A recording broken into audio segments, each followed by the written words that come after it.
Well, welcome to another edition of Gale Force Wins. In actual fact, Jerry, this is called Force-8-Home-Towners. Force 8 being the Beaufort wind scale, and that is a gale force. We are here on HMCS Montreal in the Mediterranean, and what a pleasure it is to be in conversation with the sailors of the Canadian Navy. What do you think, Jerry?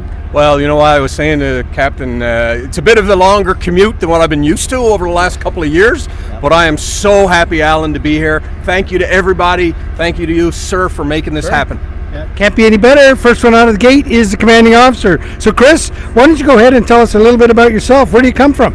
Well, originally I'm from Richmond Hill, Ontario, which is just north of Toronto. Right on. How'd you grow up? Big motivators, big influencers? Big motivators and influencers. I think the sort of the classic ones, you know, your grandparents, your parents, in terms of motivation and what did they do, what would you like to do, that kind of thing.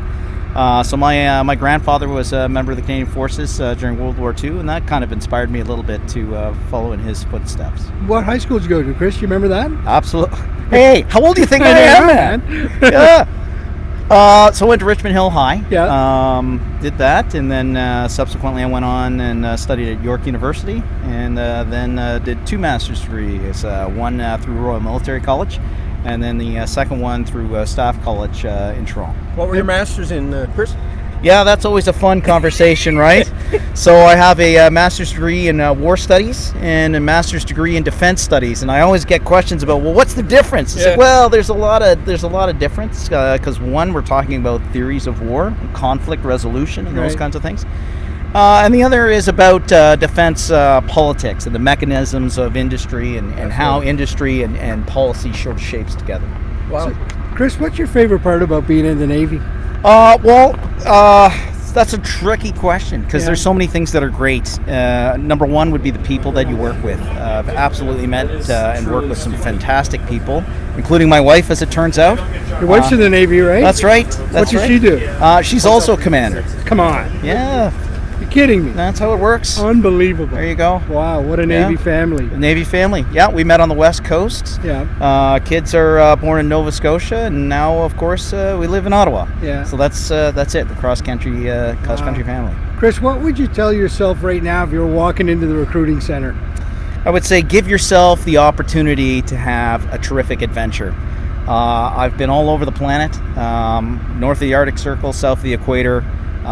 Here we are now in the Mediterranean on operations in the beautiful island of Crete. Just a tremendous adventure, and you never are short of learning opportunities. So if you want to choose a career that gives you an opportunity to see different places, do different things, meet fantastic people, and learn things every day, the Navy's absolutely a great choice. Jerry, your thoughts? Well, you know what, Chris, I agree with you. You know, it's so I feel so privileged to be here with you today, and I really appreciate what you and all this crew are doing for our country. It's really needed now, and I think with your educational background, I can't wait to actually sit in the wardroom and have a chat with you. Absolutely. Any last words to the people back home, Chris? Yeah, I think it's probably the same statement that I would say to my family and to all the families. Thank you. You should be very proud of your sailors here in Montreal. They're doing a fantastic job.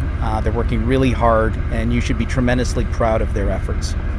Well, there it is, another great edition of Gale Force Wins, the Force-8 Hometown edition. So proud to be here on board HMCS Montreal, and I too like to leave the podcast with my own piece of advice, and quite frankly that is, the world needs more HMCS Montreal and Canada needs more Chris Devita. Thanks, Chris. Thank you.